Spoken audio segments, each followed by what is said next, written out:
બેસો બેસો.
ઓમ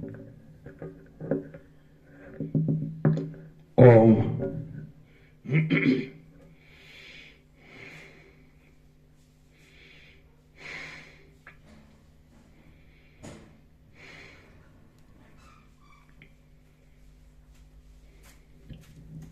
પરમ ચિદાકાશ, પરમ જ્યોતિ, અખંડ જ્યોતિ, મહાચિદાકાશ, સ્વયં પ્રકાશ, સંપૂર્ણ પ્રકાશ, પૂર્ણ બ્રહ્મ, અનંત તેજઘન, અનંત ચિતઘન, પરમાકાશ, કેવલ, અનંત, શુદ્ધ, તેજઘન, પરમાકાશ, અખિલાત્મા, પૂર્ણ બ્રહ્મ, પરમાત્મા, પરમ ચિદાકાશ, પરમ જ્યોતિ, અખંડ જ્યોતિ, અનંત, પૂર્ણ, પરમ ચિદાકાશ, પરમ શાંતિ, स्वयं सिद्ध, स्वयं प्रकाश, स्वयं पूर्ण, स्वस्वरूप, यही सब कुछ है, इसके सिवा कुछ नहीं है।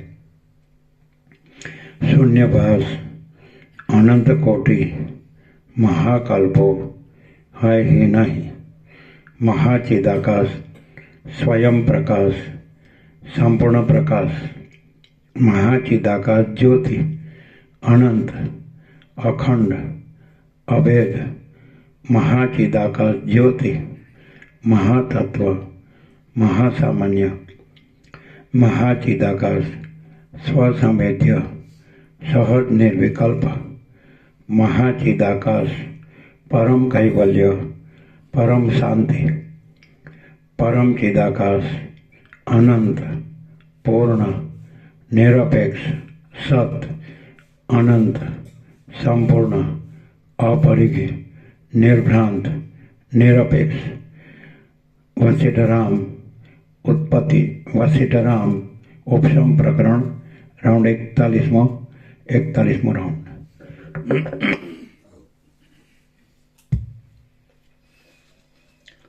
आद्य परब्रह्म सद्गुरु देव की जय। ओम श्री परमात्मने नमः। सद्ग्रंथों शिरोमणि श्री योग वासिष्ठ महारामायण उपशम प्रकरण સર્ગ 31મો, પેજ નંબર 617, પેજ નંબર 617, સર્ગ 31મો. પ્રહલાદે ખેદપૂર્વક વિચાર કરીને વિષ્ણુની ભક્તિથી વિષ્ણુ ભાવ પ્રાપ્ત કર્યો. આ 31મા સર્ગમાં પ્રહલાદને વિષ્ણુના પરાક્રમની ચિંતા થયાનું, પ્રહલાદે સ્વજનના રક્ષણનો વિચાર કર્યાનું અને તેને વિષ્ણુની ભક્તિને લીધે વિષ્ણુ ભાવ પ્રાપ્ત થયાનું કહેવામાં આવશે. વશિષ્ઠ બોલ્યા, આમ વિષ્ણુએ પાતાળની ગુફામાં ઘણા દાનવોને મારી નાખ્યા. ત્યારે દુઃખોથી ઘેરાયેલા મનવાળો પ્રહલાદ આ પ્રમાણે વિચારવા લાગ્યો, હવે આપણો શો ઉપાય ચાલે? પાતાળમાં અસુરરૂપી જે અંકુર કાંઈક ચમત્કારી ઉત્પન્ન થાય તેને વિષ્ણુરૂપી મૃગ ખાઈ ગયા વિના રહેતો નથી. જેમ હિમાલયમાં અંકુરિત થયેલા કમળો કદી પણ સ્થિર રહી શકતા નથી, તેમ પાતાળમાં ઉત્પન્ન થયેલા બળવાન દૈત્યો કદી પણ સ્થિર રહી શક્યા નથી. પ્રકાશિત આકાશોવાળા, ભારે ગુગવાટી કરનારા અને જેમનો ઉદય થતાં સાથે જ નાશનો આરંભ થાય છે એવા દૈત્યો સમુદ્રના તરંગોની પેઠે ઉત્પન્ન થઈને નષ્ટ થઈ જાય છે. હાય હાય, બહારના તથા અંદરના અમારા સઘળા પ્રકાશને, કૌંસમાં રાજ્યને તથા ઉત્સાહ આદિને હરી લેનારા અમારા શત્રુઓ દેવો અપૂર્વ અંધકારોની પેઠે વૃદ્ધિ પામ્યા છે. જેમ મધ્યરાત્રિના સમયમાં અંધકારથી પૂર્ણ થયેલા અને સંકોચાતી પાંખડીઓવાળા કમળો ખેદ પામે છે, તેમ આ સમયમાં દુઃખથી પૂર્ણ થયેલા ને સંકોચાતી સંપત્તિઓવાળા આ અમારા બંધુઓ ખેદ પામે છે. દ્વેષથી મેલા થયેલા આ દેવો પૂર્વે પ્રણામ કરવાને સમયે પોતાના મુકુટોથી મારા પિતાના ચરણમાં પ્રણામ કરતા હતા. તેઓ આજે જેમ મૃગો મોટા વનને દબાવી બેસે તેમ મારા પિતાના દેશને દબાવી બેઠા છે. ઉદ્યમોથી તથા લક્ષ્મીથી રહિત થયેલા, રાંક થઈ ગયેલા અને પોતાના દુઃખોને ચારે બાજુ ગાયા કરતા અમારા બાંધવો બળી ગયેલી પાંખડીઓવાળા કમળોની જેમ શોભા વિનાના થઈ ગયા છે. નિરંતર ચાલ્યા કરતા ઉત્પાત સંબંધી પવનોએ મોટા દૈત્યોના ઘરોમાં ભૂરા રંગવાળી ભસ્મરૂપી ઝાકળો નાખી છે અને તે ધૂપના ધુમાડા જેવી જણાય છે. દૈત્યોના અંતઃપુરોના દ્વારો અને કમાડો હરાઈ ગયા છે અને તેમની ભીંતોમાં મરકતમણી જેવા કાળા નવા ખડ ઉગી ગયા છે. જેમ મારા પિતાના સમયમાં દેવતાઓ દીન થઈ ગયા હતા, તેમ ત્રૈલોક્યરૂપી મોટા સરોવરોને દોડી નાખવામાં મદોન્મદ હાથીઓ જેવા પ્રબળ દૈત્યો પણ આજે દીન થઈ ગયા છે.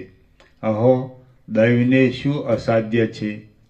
જેમણે શત્રુઓના ભયોને જોયા છે એવી દુઃખી થઈ ગયેલી દૈત્યોની સ્ત્રીઓ ગામમાં આવેલી મૃગલીઓની પેઠે એક પાંદડું જરાક હાલતા પણ ત્રાસ પામે છે. જેમના પ્રફુલ્લિત રત્નમય ગુચ્છો દૈત્યોની સ્ત્રીઓને કાનના આભૂષણના કામમાં ઉપયોગી થતા હતા, તે દિવ્ય વૃક્ષો ઋષિના હાથથી પાંદડાઓ વિનાના તથા શાખાઓ વિનાના થઈને ઠૂઠાપણાને પ્રાપ્ત થયા છે. દેવતાઓના નંદનવનમાંથી હરીને અહીં આણેલા અને રત્નગુચ્છોથી ઉન્નતિ પામેલા જે કલ્પવૃક્ષોના પાંદડાઓમાંથી તથા લતાઓમાંથી રત્નો તથા દિવ્ય વસ્ત્રો નીપજતા હતા, તે કલ્પવૃક્ષો હમણાં પાછા નંદનવનમાં રોપાયા છે. પૂર્વે બંદીવાન થયેલા દેવાંગનાઓના વદનોને દૈત્યો જોતા હતા અને આજે બંદીવાન થયેલી દૈત્ય સ્ત્રીઓના મુખોને દેવતાઓ જુએ છે. હું ધારું છું કે જેમ પર્વતોના શિખરોમાંથી નદીઓ વહે છે, તેમ હમણાં દેવોના હાથીઓના ગંડ સ્થળોમાં મદની મોટી ધારાઓ વહેતી હશે. અમારા હાથીઓના ગંડ સ્થળોમાં તો બળી ગયેલા મદની ભસ્મો સૂકા નિર્જળ પ્રદેશોમાં પડેલી ધૂળ જેવી લાગે છે. જેમના અંગોનો સ્પર્શ કરનારા પવનો કલ્પવૃક્ષના પ્રફુલ્લિત થયેલા નિર્મળ પુષ્પોના પરાગોથી રાતા થઈ જતા હતા અને જેઓ મેરુ પર્વતના શિખરો જેવા લાગતા હતા, એ દૈત્યો આજ દુર્લભ થઈ ગયા છે. દેવતાઓની અને ગંધર્વોની જે સ્ત્રીઓ લાંબા કાળ સુધી દાનવોના અંતઃપુરોમાં રહી હતી, તેઓ હમણાં જેમ વૃક્ષોમાં મંજરીઓ સ્થિતિ પામે છે તેમ પાછી સ્વર્ગલોકમાં સ્થિતિ પામી છે. હાય હાય, મારા પિતાની સ્ત્રીઓના વિલાસો આજે સુકાયેલા કમળો જેવા નીરસ થઈ ગયા છે અને અપ્સરાઓ તેમને પોતાના નૃત્યોની લીલામાં ચાળા રૂપ દેખાડીને ધિક્કારે છે. હાય હાય, જેઓ પૂર્વે મારા પિતાને ચામર દોડતા હતા તેઓ જ હમણાં સ્વર્ગમાં ઇન્દ્રને ચામર દોડે છે. બુંડા કામ કરનારા એક વિષ્ણુની દેવતાઓ ઉપર કૃપા થઈ અને તેથી અમને આ દીનતા આપનારી વિપત્તિ પ્રાપ્ત થઈ છે. દેવતાઓ વિષ્ણુની ભુજાઓરૂપી વનની ગાંઠી છાયામાં વિશ્રાંતિ પામ્યા છે અને તેઓ હિમાલયના શિખરોની જેમ કદી પણ તપતા નથી. જેમ શિખરોને આશ્રય મળવાથી ઊંચાઈ પામેલા વાંદરાઓ કૂતરાઓને ગુફામાં રોકી દે છે, તેમ વિષ્ણુના પરાક્રમનો આશ્રય મળવાથી ઊંચાઈ પામેલા દેવતાઓએ અમને પાતાળમાં રોકી દીધા છે. જેમ કમલિનીઓના કમળો ઉપર હિમના બિંદુઓ જોવામાં આવે છે તેમ હમણાં અલંકારોને પણ શોભા આપનારા દૈત્યોની સ્ત્રીઓના મુખો ઉપર આંસુઓના ટીપા જોવામાં આવે છે. આ જગતરૂપી જૂના મંડપની ભીંતો દૈત્યોના પરાક્રમથી વીંખાઈ ગઈ હતી, ભેદાઈ ગઈ હતી અને પડી જતી હતી. તે જ મંડપ આજે ઇન્દ્ર નીલમણીઓના થાંભલાઓ જેવી વિષ્ણુની ભુજાઓથી ટકી રહ્યા છે.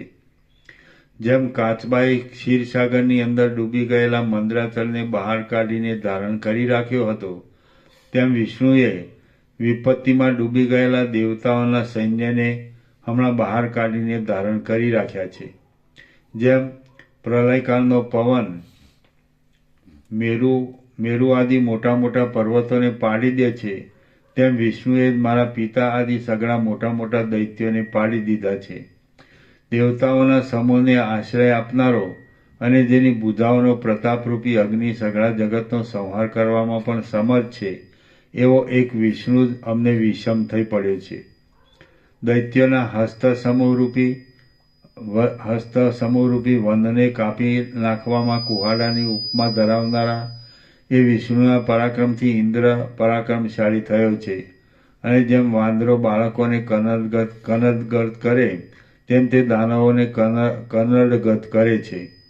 એ વિષ્ણુ આયુધો વિનાનો હોય તો પણ જીતી શકાય એવો નથી, કારણ કે એ જ વજ્ર જેવો દ્રઢ હોવાને લીધે શસ્ત્રોથી કે અસ્ત્રોથી કપાય એમ નથી. વિષ્ણુએ અમારા પૂર્વજોની સાથે ઘણા ભયંકર સંગ્રામો કર્યા છે અને તેમાં પરસ્પરની ઉપર પર્વતો ફેંકવામાં આવ્યા હતા.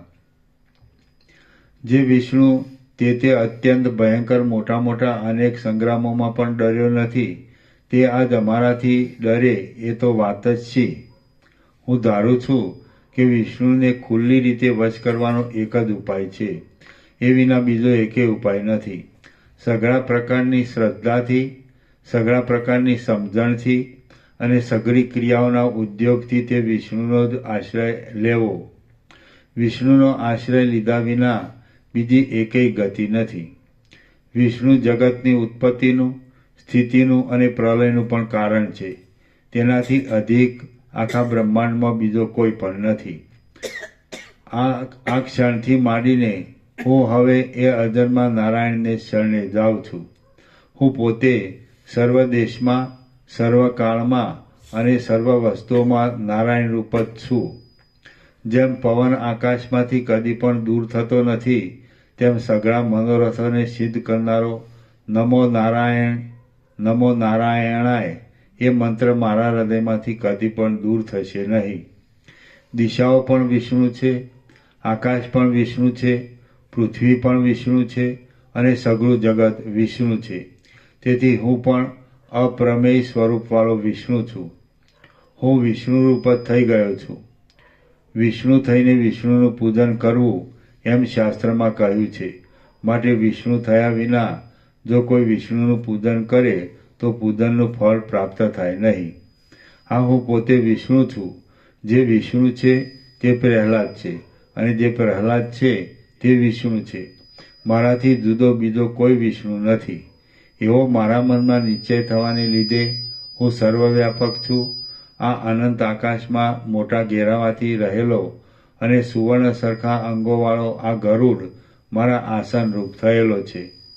આગળીયરૂપી શાખાઓમાં સઘળા શસ્ત્રોરૂપી પક્ષીઓ રહેવાને લીધે અને નખોના કિરણોરૂપી મંજરીઓથી વ્યાપ્ત હોવાને લીધે મોટા મરકતમણીના વૃક્ષો જેવા લાગતા કોમળ કલ્પવૃક્ષોના પુષ્પોની માળાઓથી ઘેરાયેલા ખભાઓવાળા અને સમુદ્ર મંથનના સમયમાં જેમના બાજુબંધો મંદરાચળથી ઘસાયા હતા તેવા આ મારા 4 બાહુઓ છે.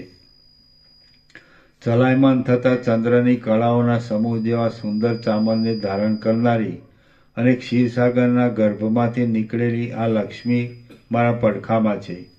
યત્ન વિના પોતાના શ્રવણમાં ત્રૈલોક્યને લલચાવનારી, જાણે ત્રૈલોક્યરૂપી વૃક્ષની મંજરી હોય એવી અને નિર્મળ પ્રકાશવાળી આ કીર્તિ મારા પડખામાં છે. પોતાની ઇન્દ્રજાળોથી વિલાસ કરનારી અને તેથી નિરંતર નવા નવા બ્રહ્માંડોનું નિર્માણ કર્યા કરતી આ માયા મારા પડખામાં છે. લક્ષ્મીની સખી, કલ્પવૃક્ષની લતા જેવી શોભતી અને લીલા માત્રથી ત્રૈલોક્યરૂપી ઝાડીને વશ કરાવનારી આ જયા મારા પડખે શોભે છે. સંસારમાં અજવાળું કરનારા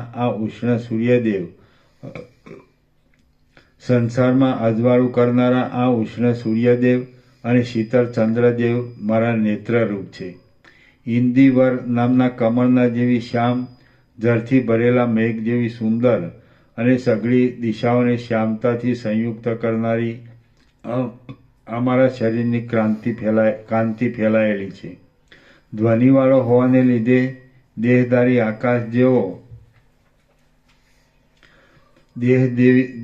આકાશ જેવો લાગતો અને ક્ષીરસાગર જેવો ધોળો આ 5 જન્ય નામનો શંખ મારા હાથમાં રહેલો છે.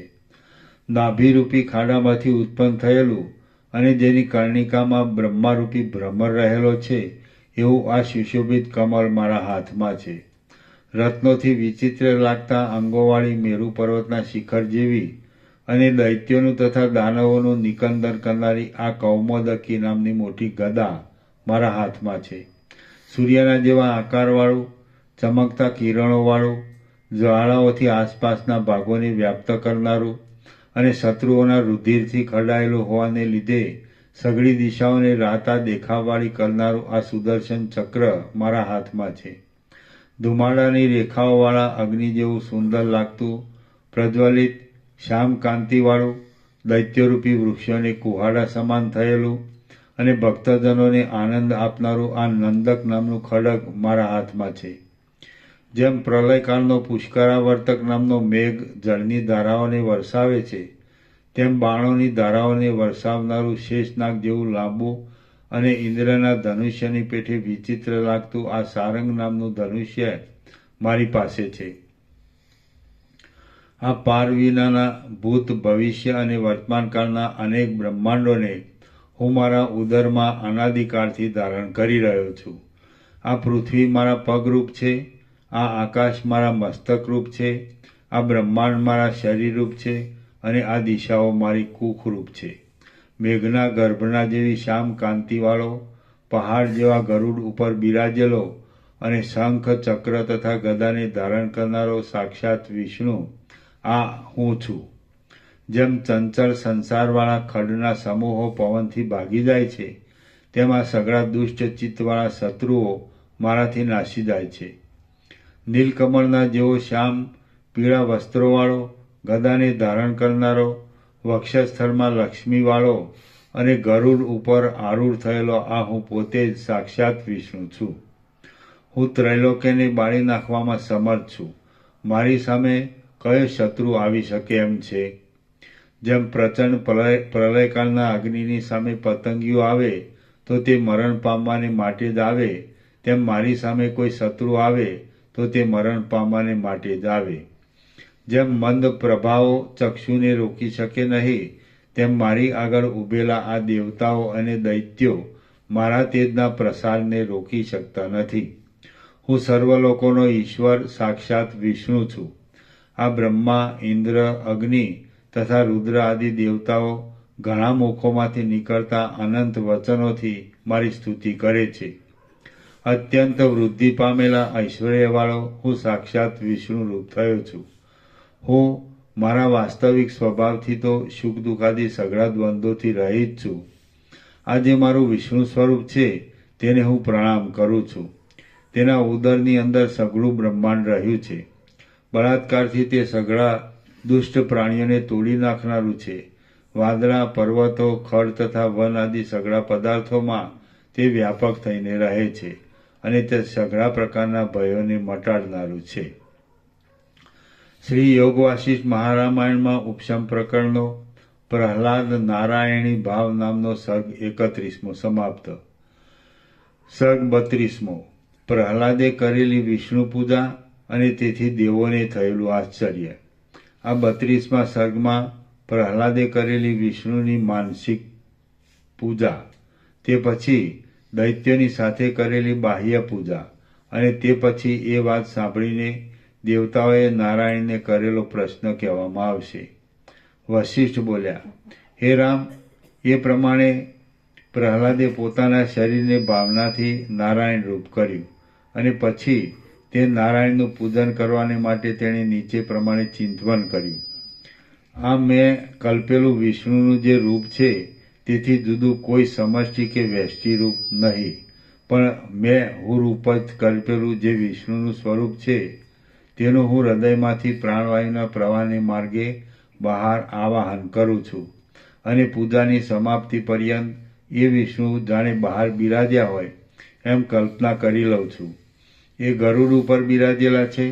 ક્રિયાશક્તિ, જ્ઞાન શક્તિ, ઈચ્છા શક્તિ અને અનુગ્રહ શક્તિ એ 4 શક્તિઓથી સંપન્ન છે.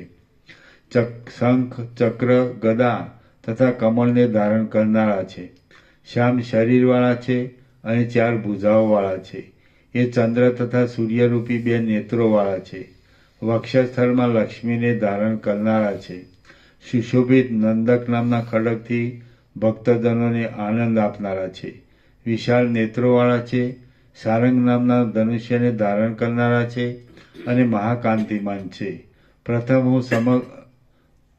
હું સઘળી સામગ્રીઓથી રમણીયતાવાળી માનસિક પૂજાથી એ વિષ્ણુનું એમના પરિવારો સહિત શીઘ્ર પૂજન કરીશ. તે પછી ફરીવાર બહારના વૈભવોથી ભરપૂર એવા ઘણા રત્નોવાળી બાહ્ય પૂજાથી એ મોટા દેવ વિષ્ણુનું પૂજન કરીશ. હે રામ, એ પ્રમાણે ચિંતવન કરી પ્રહલાદ ઘણી સામગ્રીઓથી ભરપૂર ભરેલી માનસિક પૂજાથી લક્ષ્મીપતિ ભગવાન વિષ્ણુનું પૂજન કરવા લાગ્યો. તેણે મનથી જ રત્નોના સમૂહોથી જડેલા પાત્રો વડે અભિષેક કર્યો. ચંદન આદિના લેપનો કર્યા, ધૂપો કર્યા, દીવાઓ કર્યા અને અનેક વૈભવવાળા વિચિત્ર અલંકારો ધરાવ્યા. તેણે મંદાર નામના કલ્પવૃક્ષના પુષ્પોની માળાઓ ધરાવી અને સુવર્ણના કમળોનો સમૂહ સમર્પણ કર્યો. તેણે કલ્પવૃક્ષોની લતાઓના ગુચ્છોથી અને રત્નમય ગુચ્છોના મંડળોથી તેમનું પૂજન કર્યું. દિવ્ય વૃક્ષોના પલ્લવોથી, અનેક પ્રકારના પુષ્પોની માળાઓથી, પીળા કાંટાસરિયાના પુષ્પોથી, બોરસલ્લીના પુષ્પોથી, મોગરાના પુષ્પોથી, ચંપકના પુષ્પોથી અને નીલકમળોથી તેણે તેમની પૂજા કરી. તેણે રાતા સૌગંધિક નામના કમળોથી, રાતે પ્રફુલ્લિત થનારા કુમુદ નામના કમળોથી, કાસડાના પુષ્પોથી, ખજૂરીના ફળોથી, આંબાના મોરથી, કેસુડાઓથી, આસોપાલવના પુષ્પોથી, ધોળા ધંતુરાના પુષ્પોથી, કરણના પુષ્પોથી, બીલીપત્રોથી અને કિરાતકના પુષ્પોથી પૂજન કર્યું. કદમના પુષ્પોથી, નાની બોરસલ્લીના પુષ્પોથી, લીમડાના પુષ્પોથી, નગોળના પુષ્પોથી, જુઈના પુષ્પોથી અને કઠના પુષ્પોથી તેણે તેમની પૂજા કરી.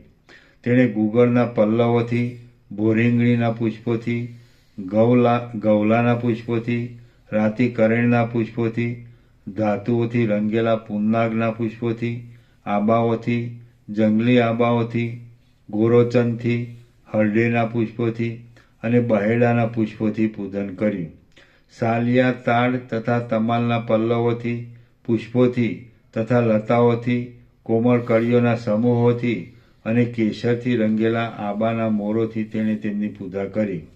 તેણે કેવડાના પુષ્પોથી, 100 પોખડીઓવાળા કમળોથી, એલચીઓની મંજરીઓથી, ઘણી સુંદરતાવાળા સઘળા નૈવેદ્યાદિક ઉપચારોથી અને પોતાના શરીરના અર્પણોથી તેમનું પૂજન કર્યું. આમ જગતમાં જેટલા જેટલા પ્રસિદ્ધ વૈભવો છે તે સઘળા વૈભવો વડે અને પરમ ભક્તિપૂર્વક પ્રહલાદે પોતાના અંતઃપુરમાં પોતાના સ્વામી ભગવાન વિષ્ણુનું માનસિક પૂજન કર્યું. માનસિક પૂજન પછી તે દાનવરાજ પ્રહલાદે તે જ અંતઃપુરમાં રહેલા દેવાલયમાં બહારના પ્રત્યક્ષ ચંદન પુષ્પાદિ ઉપહારોથી સંપન્ન કરેલી બાહ્ય પૂજાથી જનાર્દનનું પૂજન કરવાનો આરંભ કર્યો. જે ક્રમથી તેણે માનસિક પૂજન કર્યું હતું તે જ ક્રમથી બહારના પદાર્થોથી પણ વારંવાર વિષ્ણુનું પૂજન કરીને પ્રહલાદ બહુ પ્રસન્ન થયો. પછી પ્રહલાદે ત્યારથી માંડી પૂર્ણ ભક્તિપૂર્વક નિત્ય તે પ્રમાણે જ વિષ્ણુનું પૂજન કરવા માંડ્યું. પ્રહલાદની એ પદ્ધતિ જોઈને તે નગરમાં બીજા સઘળા દૈત્યો પણ ઉત્તમ વૈષ્ણવો થયા. રાજા સદાચારથી વર્તે તો સઘળી પ્રજા પણ સદાચારથી વર્તે એ સ્વાભાવિક જ છે. હે રામ, સઘળા દૈત્યો વિષ્ણુના દ્વેષને ત્યજી દઈને વિષ્ણુના ભક્ત થયા છે એ વાત અંતરિક્ષમાં પહોંચી અને સ્વર્ગલોકમાં પણ પહોંચી ગઈ. હે રામ, મરુદગણો સહિત ઇન્દ્ર આદિ દેવો એ વાતથી વિસ્મય પામ્યા કે દૈત્યોએ તે વળી વિષ્ણુની ભક્તિ કેમ સ્વીકારી હશે. આમ વિસ્મયથી આકુળ થયેલા તે દેવો સ્વર્ગલોકમાંથી નીકળ્યા અને ક્ષીરસાગરમાં શેષનાગના શરીર પર બિરાજેલા તે સમરવિજયી શ્રી વિષ્ણુ પાસે ગયા. ત્યાં જઈને તેમણે વિષ્ણુને દૈત્યોનું સઘળું વૃત્તાંત કહી સંભળાવ્યું અને પછી એમણે નીચે પ્રમાણે અપૂર્વ વિસ્મયની વાત પૂછી. દેવતાઓ બોલ્યા, હે ભગવાન, દૈત્યો તો સર્વદા આપના દ્વેષી જ હતા. તેઓ હમણાં આપના અત્યંત ભક્ત થઈ ગયા છે. એ શું? આ તો આપની માયા હોય એમ જણાય છે. અત્યંત દુરાચારવાળા અને ધર્મના દ્રઢ માર્ગોને પણ તોડી નાખનારા દૈત્યો ક્યાં અને છેલ્લા ઉત્તમ જન્મોમાં જ મળે એવી જનાર્દનની ભક્તિ ક્યાં? હે ભગવાન, પામર પુરુષ ગુણવાન થયો એ વાત ઉત્પાત રૂપે સમય વિના થયેલી પુષ્પોની પંક્તિની પેઠે સુખદાયી પણ થાય છે અને દુઃખદાયી પણ થાય છે. જ્યાં જે યોગ્ય ન હોય ત્યાં તે શોભતું નથી. જેમ કે કાચના સમૂહની મધ્યમાં મહામૂલ્યમાન મણિ શોભે નહીં. જે જીવ જે પંક્તિનો હોય તે જીવ તે પંક્તિમાં શોભે. જો કે કૂતરા અને બકરા સમાન કદના હોય છે તો પણ બકરાઓની પંક્તિમાં કૂતરો શોભે જ નહીં. અનુચિત છતાં પરસ્પર સંબંધ પામેલી વસ્તુઓને જોવાથી જેવું દુઃખ ઉત્પન્ન થાય છે તેવું દુઃખ શરીરમાં વજ્ર જેવી તીખી સોયો ભોકાવાથી પણ થતું નથી.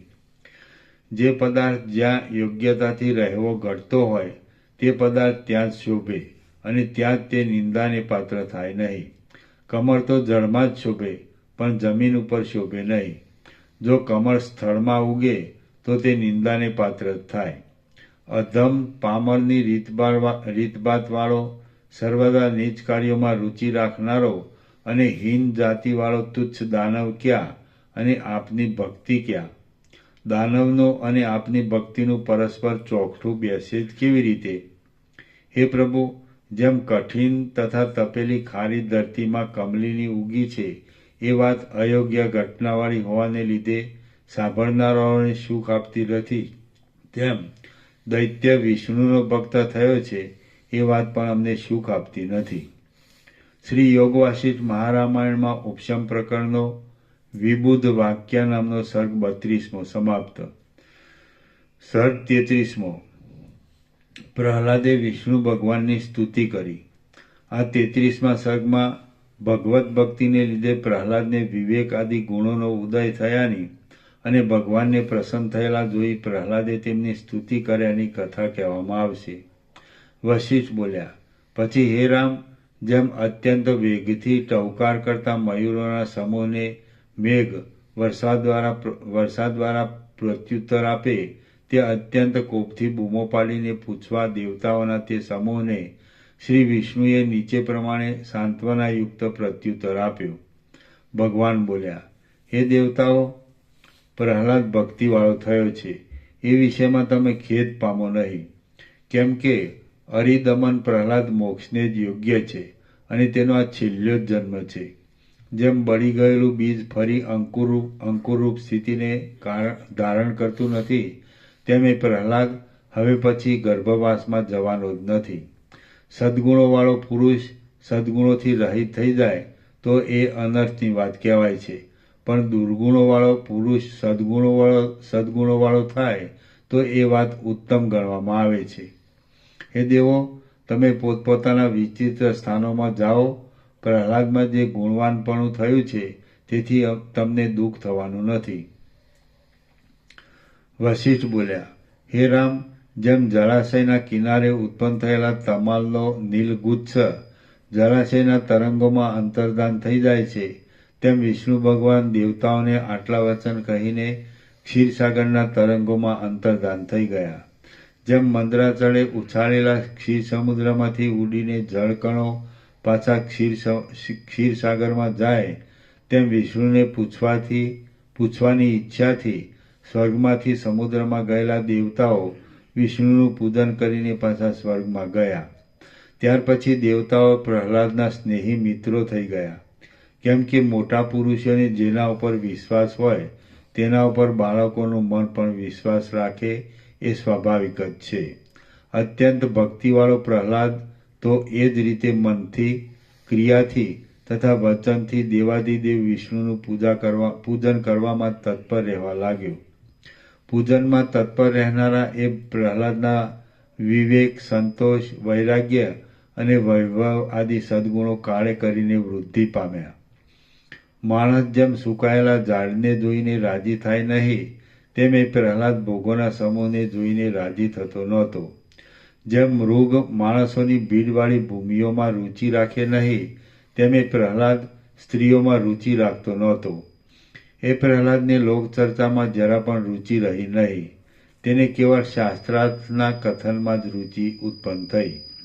જેમ કમલિની સ્થળમાં રુચિ કરે નહીં, તેમ પ્રહલાદ ઉત્સવ આદિના કૌતુકમાં રુચિ કરતો નહોતો. જેમ વિદ્યા વિનાનો નિર્મળ મોતી બીજા મોતીઓની સાથે પરોવી શકાય નહીં, તેમ પ્રહલાદનું ચિત્ત ભોગોરૂપી રોગોના સંબંધમાં પરોવાયેલું નહોતું. ભોગાદિની કલ્પનાઓથી રહિત થયેલું પણ બ્રહ્મ વિદ્યારૂપી વિશ્રાંતિમાં નહીં પહોંચેલું પ્રહલાદનું ચિત્ત વચમાં રહેવાને લીધે જાણે હિંડોળામાં હિંચકતું હોય એવી સ્થિતિમાં રહ્યું હતું. ક્ષીર સમુદ્રરૂપી મંદિરમાં રહેલા ભગવાન વિષ્ણુ પોતાની સર્વવ્યાપક અને શુદ્ધ સત્વાત્મક જ્ઞાન શક્તિથી પ્રહલાદની એ સ્થિતિને જાણતા હતા. પછી ભક્ત લોકોને આનંદ આપનારા શ્રી વિષ્ણુ પાતાળના માર્ગમાંથી પ્રહલાદના પૂજન કરવાના દેવાલયમાં પ્રહલાદના આવ્યા પહેલા જ પધાર્યા. દૈત્યોના મોટા રાજા પ્રહલાદે કમળ સમાન નેત્રોવાળા એ વિષ્ણુ ભગવાનને પધારેલા જાણીને બમણા ઉપચારોથી સમૃદ્ધ કરેલી પૂજા વડે પ્રેમપૂર્વક તેમનું પૂજન કર્યું. પૂજાના ઘરમાં પધારીને પ્રત્યક્ષ રીતે બિરાજેલા એ વિષ્ણુ ભગવાનને જોઈને પ્રહલાદ અત્યંત પ્રસન્ન થયો અને ભક્તિભરી વાણીથી નીચે પ્રમાણે તેમની સ્તુતિ કરવા લાગ્યો. પ્રહલાદ બોલ્યો, આપ ત્રૈલોક્યની સ્થિતિના સુંદર ભંડારરૂપ છો, સઘળા દોષોને હરનાર છો, સ્વયં પ્રકાશ છો, અનાથના નાથ છો, શરણાગતનું અત્યંત રક્ષણ કરનારા છો, સઘળી શક્તિઓથી સંપન્ન છો, દુઃખોને ટાળનારા છો, અજન્મા છો, સર્વદા સ્વરૂપમાં જ રહેલા છો અને સર્વ લોકોના ઈશ્વર છો. હું આપને શરણે આવું છું. આપ કુવલય નામના કમળ જેવા તથા નીલમણી જેવા શ્યામ છો.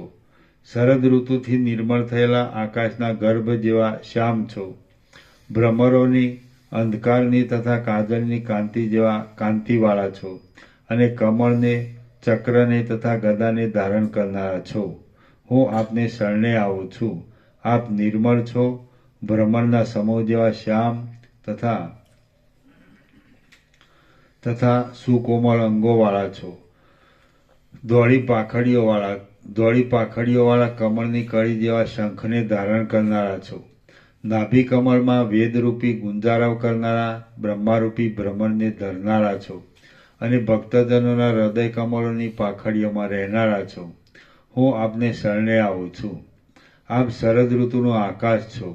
તે ધોળા નખોના સમરૂપી તારાઓથી સંયુક્ત છો. મંદ હાસ્યથી આપ શરદ ઋતુનો આકાશ છો તો ધોળા નખોના સમરૂપી તારાઓથી સંયુક્ત છો. મંદ હાસ્યથી શ્વેત લાગતા મુખરૂપી પૂર્ણચંદ્રના બિંબવાળું છે અને હૃદયમાં રહેતા કૌસ્તુભમણીના કિરણોના સમરૂપી મંદાકિની આકાશ ગંગાવાળું છે. હું આપને શરણે આવું છું. સર્જાયેલી સઘળી ગાઢ સૃષ્ટિ પણ આપનામાં મુક્તપણે જ રહે છે. આપ કદી પણ જન્મતા નથી અને કદી પણ વૃદ્ધિ પામતા નથી. આપ સર્વવ્યાપક છો, અનંત છો અને ઉત્તમ ગુણોથી આપ અનાદિ શરીરવાળા સુશોભિત છો અને પ્રલયકાળમાં વડના પાંદડામાં શયન કરનારા બાલમુકુંદ છો. હું આપને શરણે આવું છું. નવા પ્રફુલ્લિત થયેલા નાભિકમળના પરાગોથી પીળા શરીરવાળા, લક્ષ્મીના પ્રકાશતા શરીરથી શણગારેલા વક્ષસ્થળવાળા, સાયંકાળ જેવા રાતા કેસરી ચંદનના લેપવાળા અને સુવર્ણ જેવા પીળા વસ્ત્રોથી શોભી રહેલા આપ પ્રભુને હું શરણે આવું છું. દૈત્યોરૂપી કમલિનીઓને આપ હિમપાત રૂપ છો. દેવતાઓ રૂપી કમલિનીઓને આપ સર્વદા ઉદય પામેલા સૂર્યબિંબ રૂપ છો. બ્રહ્મને રહેવાની કમલિનીના તળાવ રૂપ છો અને હૃદયરૂપી કમલિનીમાં બિરાજનારા પ્રભુ છો. હું આપને શરણે આવું છું. આપ ત્રૈલોક્યરૂપી કમલિનીના ધોળા કમળ જેવા પૂર્ણચંદ્રની જેમ શીતળ છો. આપ અંધકાર સમાન મોહને મટાડવામાં મોટા દીવા સમાન છો. આપ નિત્ય સ્વયં પ્રકાશ છો, જડતાથી રહિત છો, જીવોના મૂળ તત્વરૂપ છો અને જગતની સઘળી પીડાઓને હરનારા પ્રભુ છો. હું આપને શરણે આવું છું. વશિષ્ઠ બોલ્યા, આમ હે રામ, દૈત્યોનો વિનાશ કરનારા લક્ષ્મીના નિવાસરૂપ વક્ષસ્થળવાળા અને કુવલય નામના કમળની પાંખડીના જેવી શ્યામતાવાળા તે વિષ્ણુનું પ્રહલાદે ઘણા ઘણા ગુણોવાળી વાણીઓથી પૂજન કર્યું. એટલે જેમ રાજી થતા મયુરને મેઘ પ્રત્યુત્તર આપે છે તેમ રાજી થતા એ અસુરે પ્રહલાદને ભગવાન વિષ્ણુએ નીચે પ્રમાણે પ્રત્યુત્તર આપ્યું. શ્રી યોગ વાસિષ્ઠ મહારામાયણમાં ઉપશમ પ્રકરણનો નારાયણ ગમન નામનો સર્ગ 33મો સમાપ્ત. સર્ગ 34મો. પ્રહલાદે પોતાનું સચ્ચિદાનંદ સ્વરૂપ જોયું. આ 34મા સર્ગમાં પ્રહલાદે વિષ્ણુના વરદાનથી સદવિચારને પ્રાપ્ત થઈ અનાત્મ વર્ગનો નિરાશ કરીને પોતાનું સચ્ચિદાનંદ સ્વરૂપ જોયું એ કથા કહેવામાં આવશે. ભગવાન બોલ્યા, હે ગુણોના ભંડારરૂપ, હે દૈત્યકુળના મોટા શિરોમણીરૂપ, તું મારી પાસેથી જોઈતું વરદાન માગી લે, એટલે ફરી જન્મો થવાનું દુઃખ શાંત થઈ જાય. પ્રહલાદ બોલ્યા, હે સઘળા સંકલ્પોના ફળોને આપનારા, હે સઘળા લોકોના અંતર્યામી પ્રભુ, આપના ધારવામાં જે વરદાન સઘળી દીનતાઓનું નિવારણ કરનારું હોય તે જ વરદાન આપ મને આપો. ભગવાન બોલ્યા, હે નિર્દોષ પ્રહલાદ, બ્રહ્મના સાક્ષાત્કારરૂપ વિશ્રાંતિ મળવા સુધીનો વિચાર કરવાથી જ અનર્થોની અત્યંત નિવૃત્તિ થાય છે અને પરમાનંદની પ્રાપ્તિ થાય છે. માટે તેનો વિચાર તને પ્રાપ્ત થાવ. વશિષ્ઠ બોલ્યા, હે રામ, જેમ સમુદ્રનો તરંગ ગુગવાટ કરીને પાછો અંદર સમાઈ જાય છે તેમ વિષ્ણુ ભગવાન પ્રહલાદને એટલા વચન કહીને પાછા અંતર્ધ્યાન થઈ ગયા. આમ વિષ્ણુદેવ અંતર્ધાન થઈ ગયા પછી પ્રહલાદે પૂજામાં મણિઓથી તથા રત્નોથી શણગારેલી છેલ્લી પુષ્પાંજલિ આપી. પછી પ્રેમથી ઉત્તમ આસન પર પદ્માસન વાળીને પ્રહલાદે સ્તોત્રનો પાઠ કરવાના સમયમાં ચિત્તથી આ પ્રમાણે ચિંતવન કર્યું.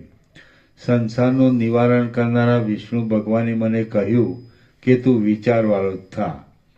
એટલા માટે હવે હું મનમાં આત્માનો વિચાર કરું. હું જે આ સંસારરૂપી આડંબરમાં બોલું છું, ચાલું છું, ઊભો રહું છું અને પ્રયત્નથી વિષયોનો ઉપભોગ કરું છું તે હું પોતે કોણ છું? આ જગત જે વૃક્ષોથી, તૃણોથી તથા પર્વતોથી યુક્ત છે તે તો હું નથી. જે જગતરૂપ વસ્તુ અત્યંત બાહ્ય છે તે તો હું નથી. જે જગતરૂપ વસ્તુ અત્યંત બાહ્ય છે તે રૂપ તો હું કેમ જ હોઉં? આ દેહ તો ખોટો જ ઉદય પામેલો છે, બોલવાને પણ સમર્થ નથી. પ્રાણવાયુની પ્રેરણાથી જ થોડોક કાળ સુધી ચાલનારો છે, અલ્પકાળમાં જ પાછો નષ્ટ થનાર છે અને જળ છે. હું તે પણ નથી. શબ્દ કે જે કાનની જડતાવાળી પૂતળીથી જ આ ઊંચો છે, નીચો છે, પદરૂપ છે અને વાક્યરૂપ છે ઇત્યાદિ ભેદો પાડીને કલ્પી લેવામાં આવે છે. ક્ષણ માત્રમાં ક્ષય પામનાર છે. ક્ષય પામનાર હોવાને લીધે શૂન્ય આકારવાળો છે. આકાશથી ઉત્પન્ન થાય છે અને જળ છે તે પણ હું નથી. સ્પર્શ કે જે ક્ષણ માત્રમાં નષ્ટ થનારી ત્વચાથી જ પમાય છે, સમય પર નથી પણ પમાતો અને ચૈતન્યની સિદ્ધિથી જ સિદ્ધ થાય એવો છે તથા જળ છે તે પણ હું નથી. રસ જે ચપળ સત્તાવાળી અનિત્ય જીભથી સંબંધ ધરાવનારો છે, તુચ્છ છે, જીભની અણીથી તે કંઠ સુધી સ્વાદમાં આવે તેવો છે, અન્નાદિક પદાર્થોમાં રહેલો છે અને જળ છે તે પણ હું નથી. રૂપ કે જે ક્ષણ માત્રમાં નષ્ટ થઈ જનારા દ્રવ્ય અને ચક્ષુને જ અધીન છે, ક્ષય પામનાર છે, કેવળ દ્રષ્ટાના જ ઉપભોગને માટે હોવાથી ગૌણ છે અને જળ છે તે પણ હું નથી. ગંધ કે જે પ્રકાશ વિનાની તથા ક્ષય પામનારી નાસિકાથી જ કલ્પાય છે, ક્ષણ માત્રમાં નષ્ટ થનાર છે, ક્ષણે ક્ષણે ફેરફાર પામનાર છે અને જળ છે તે પણ હું નથી. તેવી જ રીતે કર્મેન્દ્રિયના કર્મો, અહંકાર, મન, બુદ્ધિ કે ચિત્ત એમની ત્રિપુટીઓનો પણ હું નથી. કારણ કે એ સઘળી ત્રિપુટીઓ જડ છે. હું તો મમતા વિનાનો, ચિંતન વિનાનો, શાંત, પાંચે ઇન્દ્રિયોના વિભ્રમોથી રહિત અને જેમાં કાંઈ પણ સંકલ્પ નથી એવો શુદ્ધ ચેતન જ છું. હું તો દ્રશ્યોથી રહિત કેવળ ચૈતન્ય જ છું. સર્વ દ્રશ્યોનો પ્રકાશ આપનાર છું. બહાર તથા અંદર વ્યાપક છું. અંશોથી રહિત છું. નિર્મળ છું અને સત્તા માત્ર જ છું. ઘડાથી માંડીને સૂર્ય પર્યંત આ સઘળા પદાર્થો ઉત્તમ તેજવાળા આ ચૈતન્યરૂપ દીવાથી જ પ્રકાશિત થાય છે. હા, હવે આ સાચું અને સંપૂર્ણ સ્મરણ મને પ્રાપ્ત થયું. સર્વવ્યાપક, નિર્વિકલ્પ, ચૈતન્યરૂપ અને સર્વને સ્ફુરણ આપનારો આ હું આત્મા છું. જેમ અંદર રહેલા પ્રકાશરૂપ તેજથી અંગારાઓના કણોની પંક્તિઓ સ્ફુરે છે, તેમ આ સંસારમાં આ ચૈતન્યથી જ વિચિત્ર પ્રકારની ઇન્દ્રિયોની વૃત્તિઓ સ્ફુરે છે. જેમ વ્યાપ્ત થયેલા સૂર્યના તાપથી ઝાંઝવાના પાણી સ્ફુરે છે, તેમ સર્વવ્યાપક આ ચૈતન્યથી જ વિચિત્ર પ્રકારની ઇન્દ્રિયોની પંક્તિઓ સ્ફુરે છે. જેમ વસ્ત્રોનું શ્વેત આદિ રૂપો હોવાનું દીવાથી સિદ્ધ થાય છે, તેમ પૃથ્વી આદિ પદાર્થોનું પદાર્થપણું આ ચૈતન્યથી જ સિદ્ધ થાય છે. જેમ અરીસો સઘળી વસ્તુઓના પ્રતિબિંબનું સ્થળ છે, તેમ આ આત્મા જ સઘળા પ્રાણીઓના દેહ, ઇન્દ્રિય આદિ અનુભવોનું સ્થળ છે.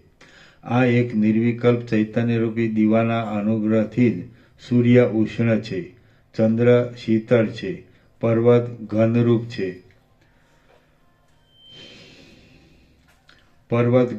છે અને બળ દ્રવરૂપ છે.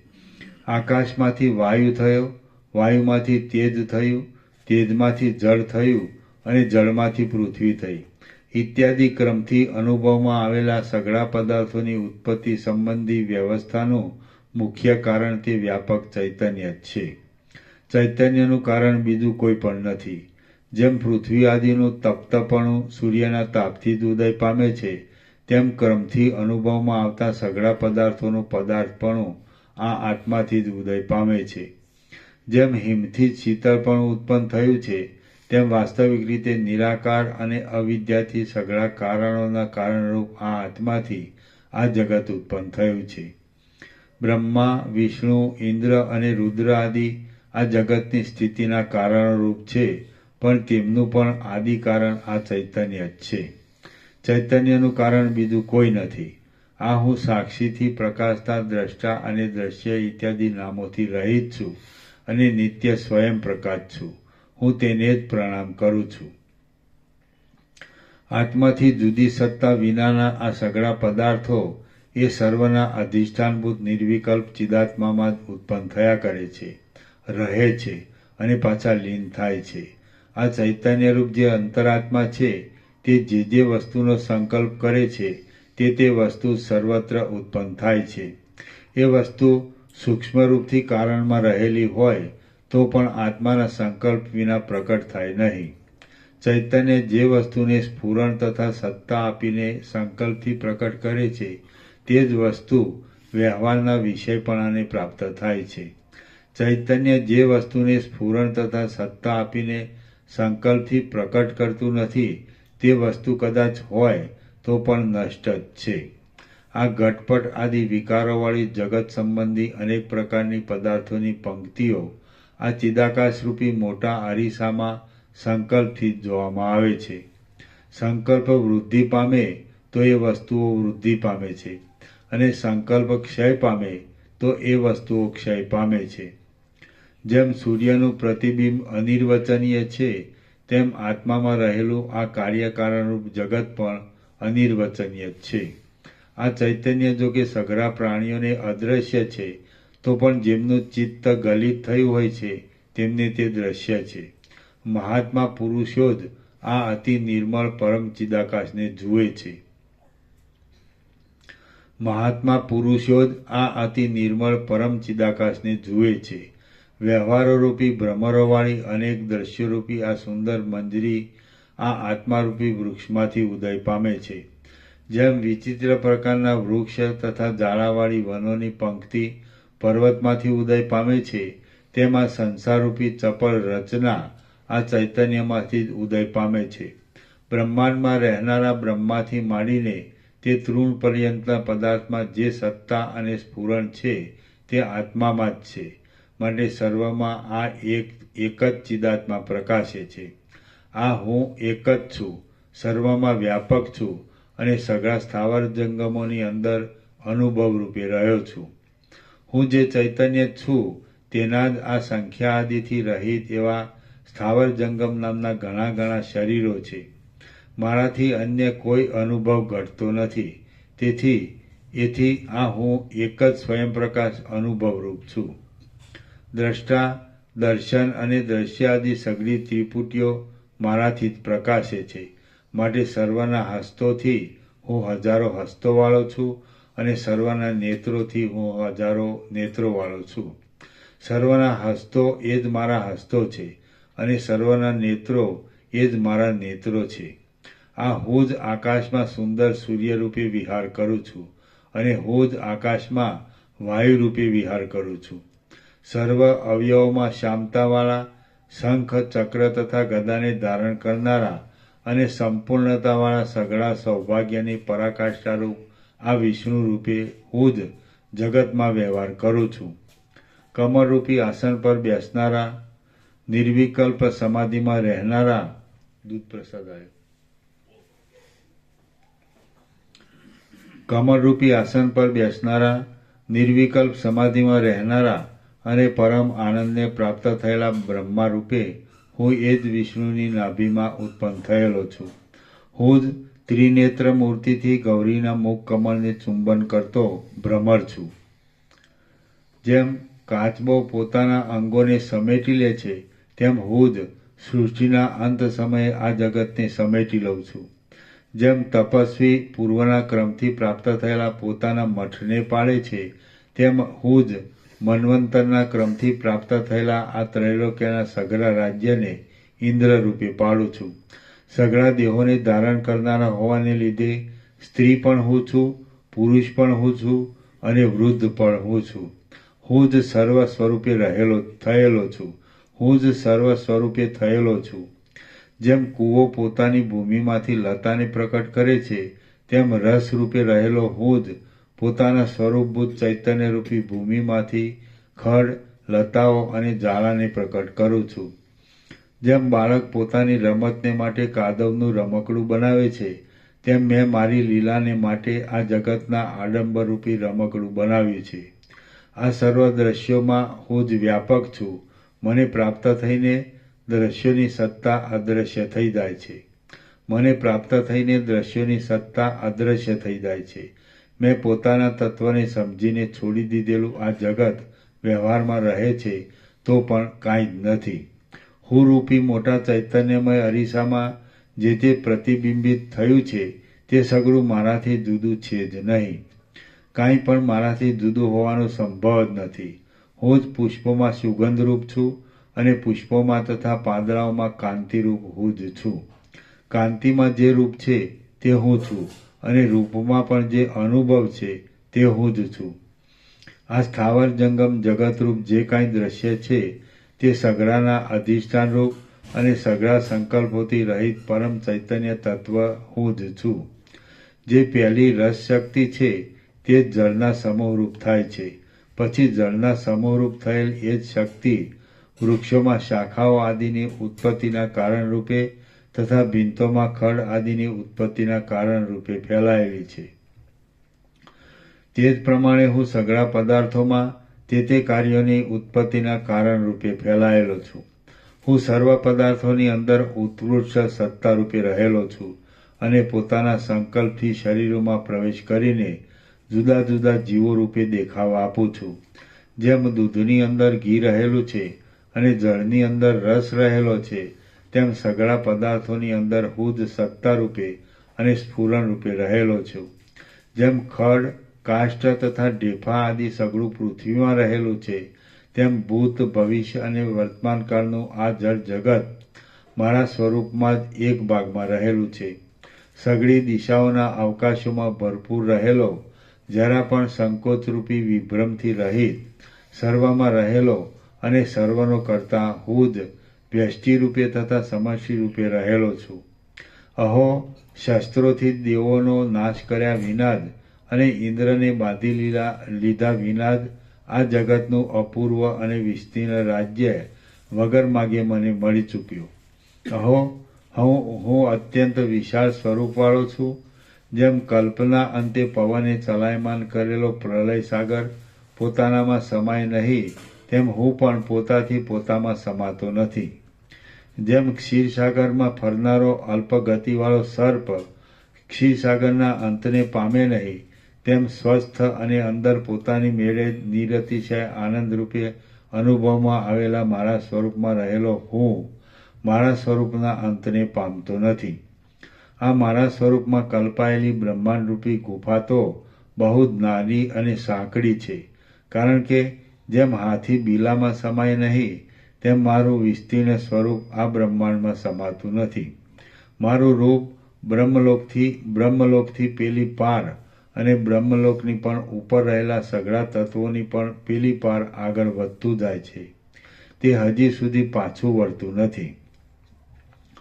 કૌંસમાં વાસ્તવિક વિસ્તારની આ આગળ વધતા જવા રૂપે કલ્પના છે એમ સમજવું. આટલા કાળ સુધી આ દેહાદી હું છું એવી ખોટી કલ્પના મને ક્યાંથી થઈ હતી? હું કે જે છેડા વિનાના આકારવાળો છું તેનું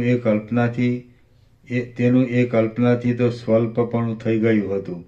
આ તું છે અને આ હું છું એ તો ખોટી ભ્રાંતિ જ છે. દેહ કોણ છે? અદેહ કોણ? મૂવો કોણ છે અને જીવતો પણ કોણ છે? કશું નથી. જો દેહ તથા પ્રાણ સિદ્ધ થાય તો જ એ સઘળું સંભવિત છે, પણ દેહ તથા પ્રાણ પોતે મુદ્દલ સિદ્ધ જ થતા નથી. બિચારા મારા બાપ દાદાઓ ક્ષુદ્ર બુદ્ધિવાળા જ હતા કે જેઓ આ બ્રહ્મ વિદ્યારૂપી ચક્રવર્તીપણાને ત્યજીને સંસારની ભૂમિકાઓમાં જ રમ્યા હતા. બ્રહ્મપણાથી ઉન્નતિ પામેલો અને ભરપૂરપણાવાળો આ મોટો વિચાર ક્યાં અને ભયંકર આશાઓને લીધે સર્પો જેવા ભયંકર રાજ્યના વૈભવો ક્યાં? અનંત આનંદનો ઉપભોગ આપનારો અને પરમ ઉપશમથી શોભનારો આ શુદ્ધ ચૈતન્યમય વિચાર સઘળા વિચારોથી ઉત્કૃષ્ટ છે. હું સઘળા પદાર્થોની અંદર સત્તારૂપે રહેલો છું. દ્રશ્યોથી રહિત ચૈતન્ય રૂપ છું અને સઘળા જીવોના સ્વરૂપભૂત છું. માટે હું મને જ વારંવાર પ્રણામ કરું છું. જેમ ખાધેલા અન્નને પચાવી દેવામાં આવે તેમ જેણે સંસારને પચાવી દીધો છે તેવો હું જન્મરહિત થયો છું. સઘળા અનર્થોની વૃત્તિ નિવૃત્તિને પ્રાપ્ત થયો છું. જે પામવાનું છે તેને પામી ચૂક્યો છું. જીવનને સફળ કરી ચૂક્યો છું. મહાત્મા થયો છું અને સર્વથી ઉત્તમ થયો છું. આ બોધરૂપી અવિચળ અને ઉત્તમ સામ્રાજ્યને સર્વ બ્રહ્માંડોના અધિપતિપણાને ત્યજીને હું હવે રમણીયતા વિનાની અને મહાદુઃખરૂપી રાજ્યની વિભૂતિઓમાં રમીશ નહીં. મારો પિતા કે જે પોતાના આત્માને નહીં સમજેલો હોવાને લીધે લાકડા, જળ કે પથ્થરના બનાવેલા કિલ્લાઓનો આશ્રય લઈને પૃથ્વીમાં તળ સ્વામીપણાના અભિમાનથી રોળાયા કરતો હતો અને તેથી જ એક નીચ દાનવરૂપ તુચ્છ કીડા જેવો થઈ રહ્યો હતો. તેને ધિક્કાર છે. મારા પિતાએ મોટી ભૂલ કરીને જીવતા સુધી અવિદ્યામય શરીરને અવિદ્યામય પદાર્થોથી તૃપ્ત કર્યું. એ તે શું કર્યું? મારો પિતા હિરણ્યકશિપુ કેટલાક વર્ષો સુધી આ ત્રૈલોક્યની લક્ષ્મીરૂપી નાની ઝૂંપડીને ભોગવીને એવું કયું યોગ્ય ફળ પામ્યો કે જેથી સઘળા અનર્થોની નિવૃત્તિ થાય? મારા પિતાએ આ આનંદનો સ્વાદ નહીં લેતા જગતના સેંકડો રાજ્યોનો સ્વાદ લીધો તો પણ કશો સ્વાદ લીધો નથી. જે પુરુષ આ બ્રહ્મ વિદ્યારૂપી પરમ અમૃતને પ્રાપ્ત થઈને અંદર ભરપૂર થયો હોય તે પુરુષ સંસાર સંબંધી કોઈ પણ સુખને પામ્યો ન હોય તો પણ સંપૂર્ણ અખંડિત સુખને પામ્યો છે. જે પુરુષ આ ઉત્તમ પદનો ત્યાગ કરીને સંસાર સંબંધી અલ્પ સુખમાં રુચિ કરે તે મૂર્ખ કહેવાય, પંડિત કહેવાય નહીં. જે પુરુષ આ બ્રહ્મ વિદ્યારૂપી પરમ અમૃતને પ્રાપ્ત થઈને અંદર ભરપૂર થયો હોય તે પુરુષ સંસાર સંબંધી કોઈ પણ સુખને પામ્યો ન હોય તો પણ સંપૂર્ણ અખંડિત સુખને પામ્યો છે. જે પુરુષ આ ઉત્તમ પદનો ત્યાગ કરીને સંસાર સંબંધી અલ્પ સુખમાં રુચિ કરે તે મૂર્ખ કહેવાય, પંડિત કહેવાય નહીં. ઊંટ જ દ્રાક્ષના સુંદર વેલાને ત્યજીને કાંટાઓમાં આસક્ત થાય, બીજા કોઈમાં આસક્ત થાય નહીં. આ સર્વોત્તમ વિચાર ત્યજીને શુદ્ર રાજ્યમાં તે કોણ રમે? કયો સમજુ પુરુષ શેરડીના રસને છોડીને કડવા લીમડાનો રસ પીએ?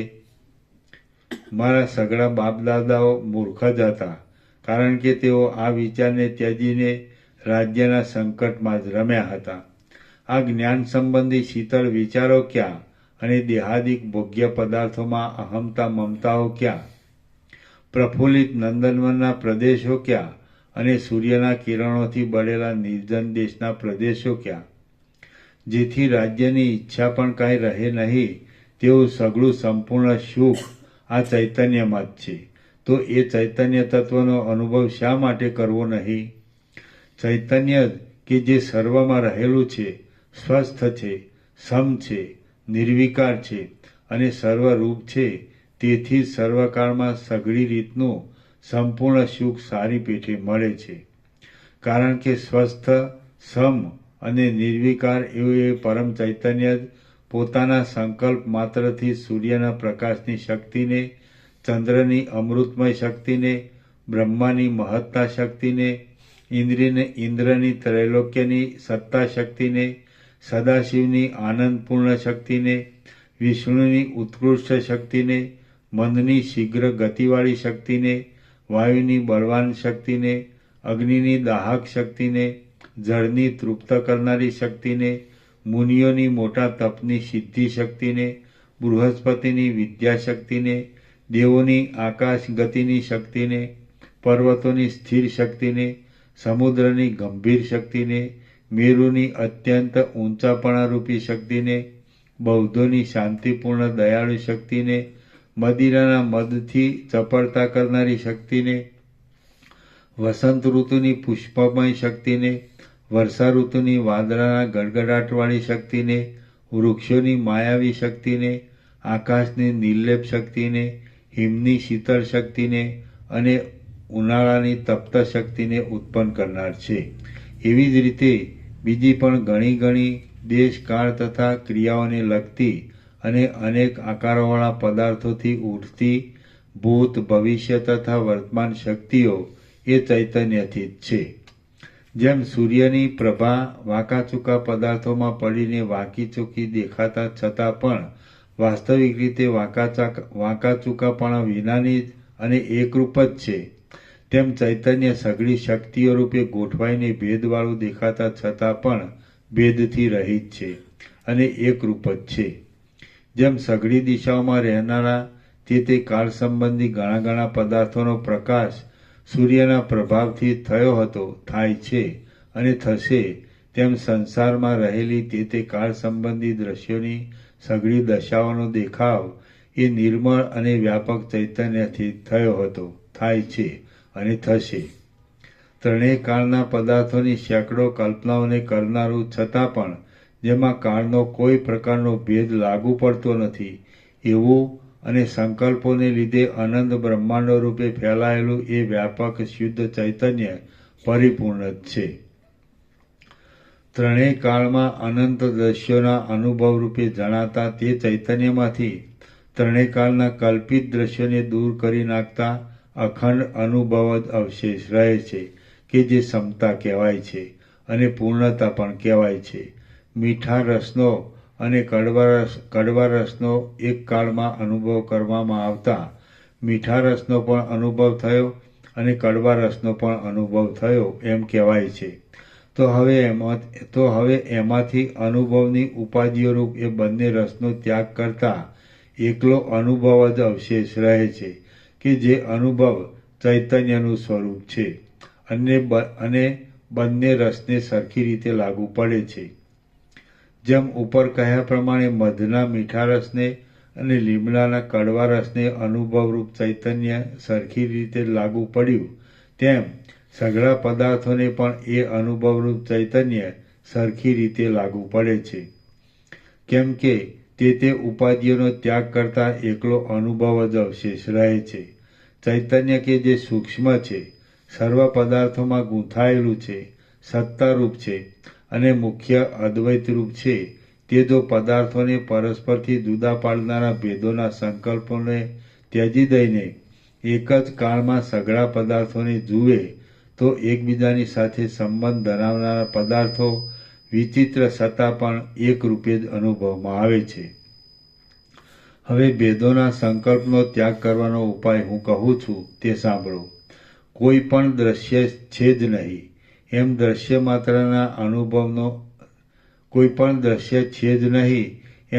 માત્રના અભાવનો આશ્રય કરવાથી ચિત્ત તરત જ શોક તથા મોહ આદિ પરિણામોને ત્યજી દે છે અને એવી રીતે દ્રશ્ય માત્રને મિથ્યા સમજીને સર્વના અધિષ્ઠાનરૂપ સચ્ચિદાનંદ આત્માને જોવાથી ચિત્ત રાગ આદિ દોષોને પણ ત્યજી દે છે. આ રીતે રાગ આદિ છૂટી જવાથી ભેદોના સંકલ્પોનો ત્યાગ થાય છે. ચૈતન્ય જો વર્તમાન દ્રશ્યોની ઉપેક્ષા કરે અને ભૂત તથા ભવિષ્ય દ્રશ્યોની વાસનાઓરૂપ બંધનોથી રહિત થાય એટલે ત્રણેય કાળ ઉપર ધ્યાન આપે નહીં તો તે ચૈતન્યની સમતા જ અવશેષ રહે છે. ચૈતન્ય જો એ પોતાની સત્ય સમતારૂપી સ્થિતિમાં રહે તો વાણીથી ન સમજાવવાને લીધે જાણે સર્વદા અસત હોય એવું થઈ જાય છે અને જાણે શૂન્યપણાને પામી હોય એવું થઈને રહે છે.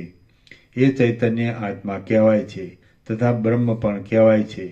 અપવાદ દ્રષ્ટિથી જોતા એ ચૈતન્ય કોઈ રૂપ નથી અને આરોપ દ્રષ્ટિથી જોતા એ ચૈતન્ય સર્વરૂપ પણ છે. સઘળા દ્રશ્યોનો અત્યંત બાદ થઈ જતા અખંડ રૂપે અવશેષ રહેનારું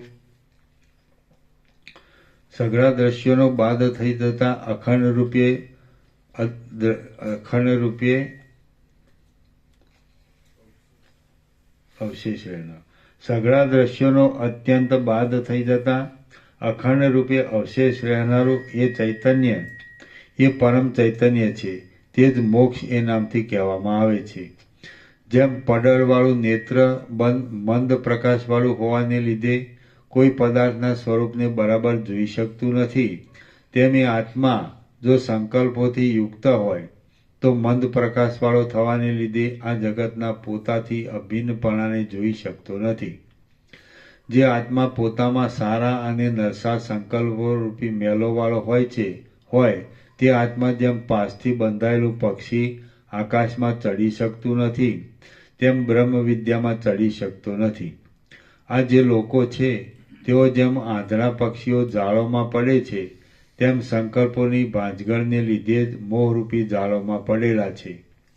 મારા બાપ દાદાઓ સંકલ્પરૂપી જાળોમાં વીંટાઈને વિષયરૂપી ખાડાઓમાં જ પડ્યા હતા.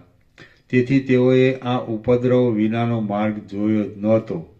જેમ કેટલાક દિવસ સુધી દેખવામાં આવેલા મચ્છરો ખાડાઓમાં જ નાશ પામે છે તેમ કેટલાક દિવસો સુધી લોકોના જોવામાં આવેલા એ મારા બિચારા બાપ દાદાઓ પૃથ્વી ઉપર જ નષ્ટ થઈ ગયા છે.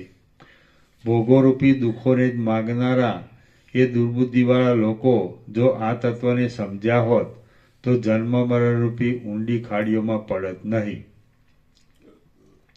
સર્વ લોકો રાગદ્વેષથી ઉઠેલા સુખ દુઃખાદિના ભ્રમથી ધરતીના દરોમાં રહેનારા કીડાઓ જેવા થઈ ગયા છે.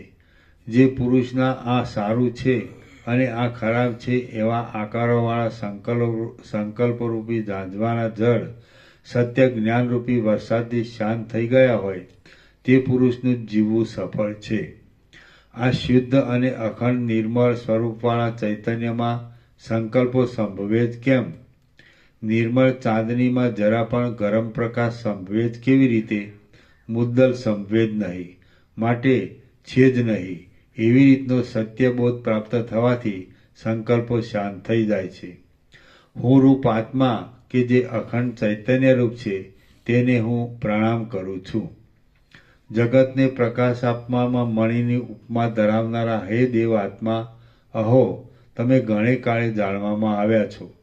હે આત્મા, તમે ઘણે સમયે જણાયા છો, મળ્યા છો, ઉદય પામ્યા છો અને વિકલ્પોમાંથી દૂર કાઢવામાં આવ્યા છો. હવે તમે જે છો તે જ રહો. હું તમને પ્રણામ કરું છું.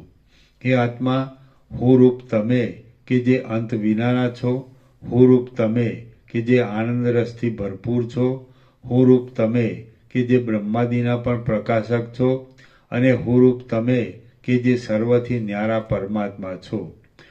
તેમને હું પ્રણામ કરું છું. મારું પોતાનું સ્વરૂપ કે જે સંકલ્પરૂપી આવરણ ટળી જવાને લીધે વાદળાઓરૂપી આવરણ વિનાના પૂર્ણચંદ્ર જેવું થયું છે. પોતાના જ આનંદ રસથી ભરપૂર બીજા કોઈના પણ આધાર વિના પોતાથી જ રહેલું છે.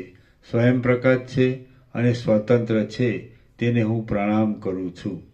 શ્રી યોગ વાસિષ્ઠ મહારામાયણમાં ઉપશમ પ્રકરણનો પ્રહલાદ આત્મ ઉપદેશ યોગ નામનો સર્ગ 34મો સમાપ્ત. ઓમ ઓમ ઓમ. 630. પ્રસાદ આપી દે. ચલો સવારવાળો લાડુ પ્રસાદ આપવો જે બાકી છે એ લોકોને. અને બીજાને બીજો પ્રસાદ આપો. સાંજે જે આવ્યો ને એમને સવારનો લાડુ એકલો. બીજા લાડુ આવ્યા છે નહીં કોઈને નહીં. સમજાય છે? સવારવાળો લાડુ પ્રસાદ અત્યારે જે આવ્યો ને 10 જે 10 જણ 10-12 જે હોય આપ્યા. તો હવે બીજો પ્રસાદ આપો.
58 મિનિટ વાળું મોકલ્યું વ્યાપકમાં? મોકલી ઓછી ત્યારે જ મોકલી? તરત જ મોકલી.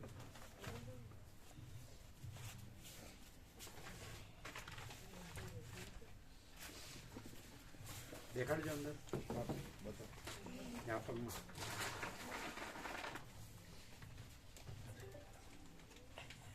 કારણ કે અમે ત્યાં જઈને જોયું તો દેખાણું નહીં. ના આવી નહીં આવ્યું 58 મિનિટ તો આવી ગયું. આવી ને તમે જોયું અમે ત્યાં જઈને જોયું ત્યારે નહોતું એવું. મોઢું મોકલ્યું છે. છ મિનિટ મોકલી. હમ? 6 મિનિટે મોકલી.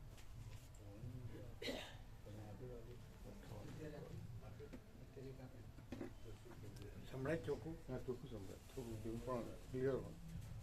થેન્ક યુ માતાજી સાંભળીને મોકલ્યું પાછું. કોણે? થેન્ક યુ માતાજી ડૉક્ટર પાલે. એમણે મોકલ્યું. એમણે સાંભળ્યું.